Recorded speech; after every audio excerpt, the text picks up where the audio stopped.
Good afternoon, ma'am. My name is Nasmera Eldadi from BSED 2A. So, this is my Part 2 examination.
So, I'm done. So, tapos ko na yung tatlong poem ni Jose Rizal, yung napili kong tatlong poem. Ang una is Memories to My Town. Ito siya. So, ito po ang tatlong poem na napili ko po kay Jose Rizal. The first is sa aking mga kabanata.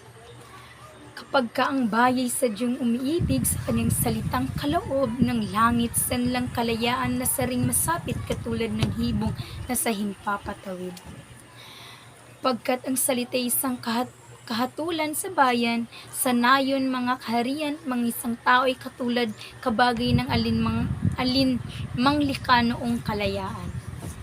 Ang hindi magmahal sa kanyang salita, mahigit sa hayop at malansang isda, kaya ang marapat ng pagyamaning pusa na tulad sa inang tunay na nagpala.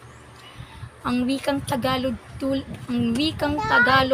din sa Latin sa Ingles, Kastila at salitang Hanghel, sapagkat ang poong maalam tumingin ang siyang nagawat nagbigay sa atin.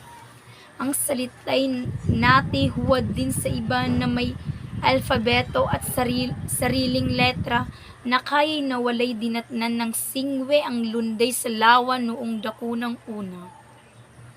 So, ang tulang sa aking mga kabanata ay sinasabing isinulat ni Dr. Jose Rizal noong siya ay bata pa. At ito ay nagpapahayag ng kahalagahan ng wika, partikular ang mga wikang Pilipino sa aking pagpapalaganap ng kalayaan at pagmamahal sa sariling bayan. Ang mga pangunahing mensahe ng tula na ito ay ang pagmamahal sa sariling wika at ang pagpapahalaga rito bilang isang mahalagang bahagi ng pagkakainlan ng isang tao at ng kanyang bansa. Wika bilang kaluluwa ng bayan, sa tula na ito ay binibigyang diin ang wika at sumasalalim sa diwa at kaluluwa ng isang bansa. Kung walang sariling wika, nawawala ang tunay na pagkakainlan ng isang bansa. Ang pagmamahal sa sariling wika ay mga taludtod ng tula ay pinamulat ni Rizal na ang pagmamahal sa sariling wika ay nagpapakita ng pagmamahal sa bayan.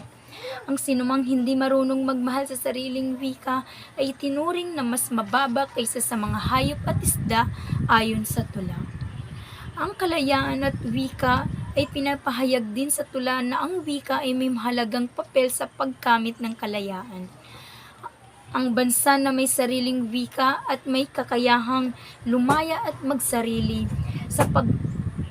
Sariling wika ay may kakayang lumaya at magsarili sapagkat ang wika ang nagbubuklod sa mga mamamayan.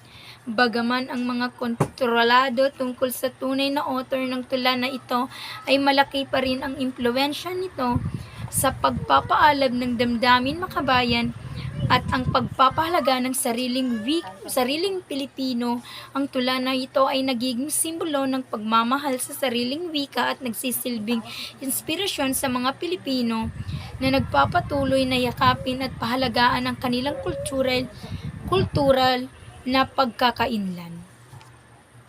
So the next is Memories of My Town. When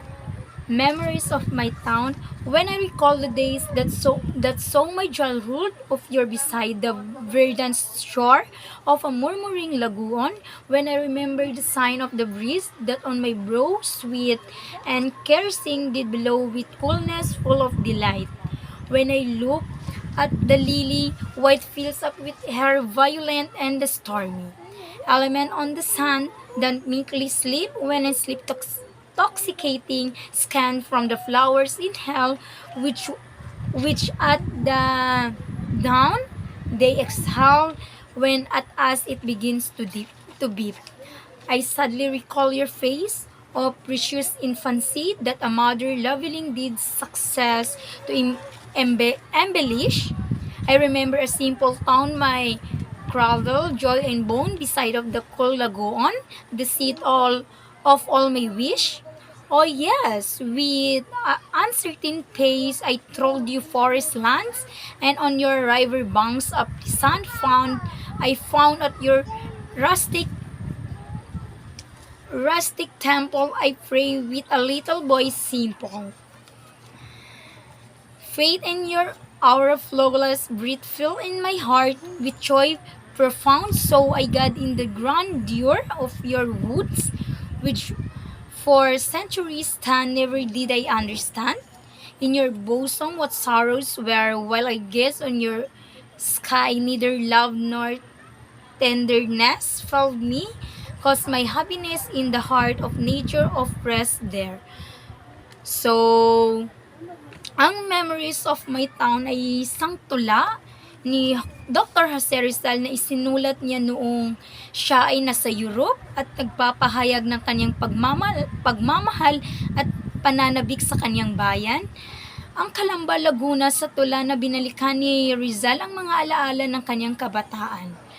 Ang mga tanawin, ang mga tao at ang mga tahimik at payapang buhay sa kanyang bayan, ito ay isang pagpapakita ng kanyang matinding damdamin ng pagmamalasakit at pagkagiliw sa lugar kung saan siya ay lumaki. So ang pagmamahal niya sa bayan ay pinakita ni Rizal ang kanyang malalim na pagmamahal sa kanyang bayan. Ang alaala ng kanyang bayan ay nagsisilbing inspirasyon para sa kanyang buhay. At ito rin ang nagtulak sa kanya na maglingkod para sa kalayaan at kapakanan ng kanyang bansa. Ang pagkamulat sa kalikasan at kapayapaan sa kanyang pagbabalik tanaw, naalala niya ang kagandahan ng kalikasan at mga bundok, mga ilog at mga sariwang hangin. Ito ay nagpapakita ng kanyang malalim na ugnayan sa kalikasan at sa mga mapayapang buhay na dala dito. Ang pagtatangi sa kabataan, ang mga alaala ni Rizal ng kanyang bayan ay karugtong ng kanyang kabataan, panahon ng pagiging innocent, kasiyaan at kasimpleng buhay, ng pagbibigay ito ng damdamin ng nostalgia or pananabik sa mga nakaraan. Sa kabuuan, ang Memories of My Town ay hindi lamang isang simpleng tula ng pag-aalala, kundi isang makabayang pahayag ng isang tao na nasa ibang bansa ngunit laging iniisip ang kanyang bayan. So for the last is Goodbye to Leonor. Goodbye to Leonor. And so it has arrived, the fatal instant, the dismal injunction of my cruel fate, so it has come at last, the moment, the death, when I must separate myself from you. Goodbye, Leonor, goodbye. I take my leave, leaving behind with you my lover's heart. Goodbye, Leonor, from here I now depart, or melancholy, absence, how, wait, what pain. So, ang tulang Goodbye to Leonor ay isinulat ni Jose Rizal para kay Leonor Rivera na sinasabing unang pag-ibig ng pambansang bayani. Sa tula na ito ay inipahayag ni Rizal ang kanyang damdamin ng pamamaalam at sakit ng puso dahil sa kanilang pagkalayo. Naramdaman ni Rizal ang bigat ng kanilang sitwasyon, ang distansya at ang mga hadlang na humadlang sa kanilang relasyon. Partikular na ang mga pagsubok sa kanyang pagiging isang revolusyonaryo. So sa tula na ito ay pinarating ni Rizal ang kanyang malungkot na pamamaalam kay Leonor, kung saan sinasabi niya ang kailangan ng niyang lumisan upang tuparin